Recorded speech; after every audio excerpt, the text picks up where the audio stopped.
March 7th is being called the National Stop the Scam Day by the Social Administration of the US, right? Your people who give you all your pension, social security, they have called it the National Stop the Scam Day.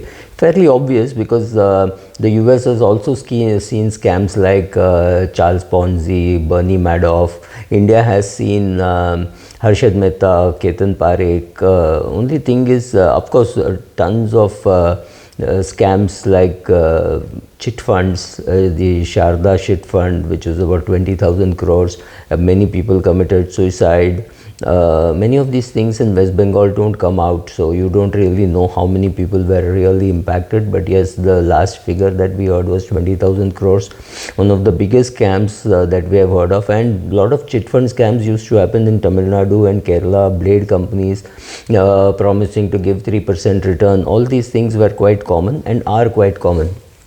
Only thing is that now times have changed, and you have telemarketing, advance fee, pay only in installments, housing schemes, so many such schemes. In spite of having regulators, you have TRAI, you have IRDA, you have SEBI, you have RBI, you have RERA, and still under their nose there are scamsters, and largely scamsters are able to thrive only because of two things: greed and fear. Greed, saying, oh, I'll give you this much extra returns, etc., and this is exclusive, nobody else knows. Sir, you're too big to do SIP, you should be putting money in PMS, or any such things where you don't even know whether the other person is regulated, right? So a regulated PMS, you have some scope of going to SEBI and saying, look, this is what happened and this is what I want justice. But what happens to those people who give their money to brokers who don't run a recognized PMS, right? Is it common? Yes, it is quite common. People say, okay, here is my broker, I've given him 1 crore, I've given him power of attorney, and he's handling it. Why don't you go through a PMS? No, PMS has more restrictions, whereas my broker can buy in the morning, sell in the evening. So he feels it's better that I give it to him without the PMS, and he's charging me less fees than what he would charge as a PMS. Fantastic. So people do that. He has no restrictions now on how many times he can buy, he can sell, whether he can sell and buy through the same broker, maybe he's a broker himself, right? So all these things happen, and largely it is greed. The other thing is fear. Say, calling you up saying, oh, I'm from the income tax, I'm from the police, right? All those things, your account has been hacked, or if you just share this, you will get an OTP, just share it with me, and we are trying to make it safer for you. Your credit card is going to be blocked, so please do this 1, 2, 3, 4, 5 steps. Your account is going to be frozen. Or even telling people you've got too much money in your savings bank account, so you have to move it somewhere else, right? All these kind of scams happen. I have no clue how one can stop them. So two things which, again, coming back to the grand old fear problems for human beings, is greed and fear. Greed of saying, oh, this you can save so much money, you can save so much of fees, don't go through a regular PMS, come through me, right? So that is greed. They're trying to save you some money. Or saying, oh, you're getting very poor returns, I can give you 3% return per month, 4% return per month, right? Again, too good to be true, it's not true. Why are you falling for it? Greed. Then saying your account will be frozen, your credit card will be frozen, etc. What are they working out on? Fear. How can you handle all this? First, let me address these problems for the younger people. For the younger people, chances are you don't have too much money in your bank account, so use your credit card quite heavily, and make sure that you make the payment on the due date. For senior citizens who are likely to leave much higher amounts in savings bank account, if you get a call saying I'm from so and so bank, say, okay, fine, I'll come to your nearest branch and submit a copy of my PAN, KYC, Aadhaar card, photo, whatever you want, but I'm not giving you any details over the phone. Perfectly all right to do that, unless you have your personal relationship manager whom you can call. Don't let him call you from a landline. You may not recognize his voice. Ask your personal relationship manager to share his phone number, call him on that, or get a branch manager's number, call the branch manager, confirm, and if the branch manager says yes, we need the following things, go to the bank and give it. People can play a game on you. Be very careful. Don't have to do your KYC on phone. You can go there and do it. Our banks are a big mess as far as technology is concerned. So you might think, oh, last time I did it, I did not have a problem. Next time it could be a problem. So I would sincerely advise that you go to the bank and do all your documentation. Don't do it online. It sounds very counterintuitive to what people would have told you. Or if you are much older, maybe you're 80 plus, best is to say, I don't handle my banking, my son does, this is a number, or my daughter does, this is a number. Kill your ego. Don't think, oh, I was CFO of a company, I can handle all this. Maybe you could have handled it when you were younger, but today the scamsters have got much smarter than you.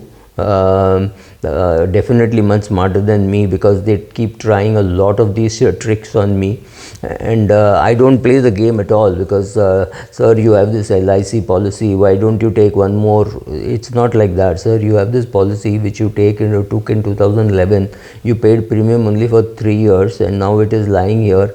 If you take one more policy at blah blah blah blah blah, just trying to sell you one more insurance policy. Now you can fall for it, or you can say, oh, thank you, but can you come over to my place, etc. People do that and they fall for it, right? So choose to go and say, okay, come to the HDFC office, this branch, come to LIC office, this branch, whatever, and go and meet that person. That person is never going to turn up, because he could be an LIC agent or an HDFC agent, but what he is doing is wrong. The companies know about it. Companies are not doing anything, because afterwards, when you try to surrender the policy because it was a mis-selling, they are likely to tell you, no sir, 15 days have passed, now that free look-in period is gone. They've all played the game, and you have been conned into believing it. It has happened to, I'm naming these companies because it has happened to me from these companies, and I did not fall for it. I know one more person who lost money in Max Life, and I was convinced that I had told him that such things are happening. He did not listen. He went and bought a policy, new policy, he paid 15,000 premium. And it was not even worth keeping, right? So does the company not know it? Maybe the company does know it. Does IRDA not know it? Of course, I think they know it. Does SEBI not know what is happening there? I think all the regulators, everybody has just got too much on their hands. You have to protect yourself, right? I keep saying this is like the Narendra Modi Swachh Bharat call. He can give the Swachh Bharat call, but it is your job to keep your house clean, my job to keep my society clean. It is our job to keep the roads clean. It's our job. The regulator can create the rules. We have to the regulator expects us to go read the document, understand, and then act. If you don't understand, say you don't understand. Say your children are handling it. Say your husband is handling it. Say your wife is handling it. Say whatever you want, but get out of the situation. It's not necessary. And like I said, greed and fear, you need to conquer both, because most scams happen because of greed and fear. So if you are greedy, obviously you're going to lose money at some stage. If you are fearful, then you're wrong. Just go to the bank and do it. Go to the insurance company and do it. They will impersonate, they send you mails which looks exactly like a mail from income tax. Your refund is come, we don't have your bank details, can you please update your bank details? That is a fake email. We get it, right? We all get it. We all get income tax letters saying that so much money is due to you. Sometimes it could even be a wrong it could be a mistake, and most times it is fraud, right? Income tax authorities will write to you on the portal. Now on the portal you will see a notification saying this demand has arisen, this has happened, and this is the refund amount which is due to you, which is coming. We don't have the bank details. It comes from there. Mostly it is my CA who sees it and says, oh, this is a problem, this document has to be submitted, or something very, very minor and trivia, right?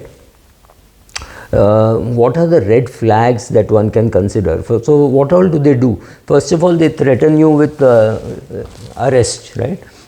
we can arrest you, we can freeze your account, etc. So be careful. No government can ever threaten you with arrest without even sending you a notice. Such things don't happen in commercial terms, right? It's not murder or something that you have committed that the police can come to your house and say we are arresting you. You can never get arrested for a GST or an IT thing without a lot of processes and procedures. So don't worry about that. That can't happen.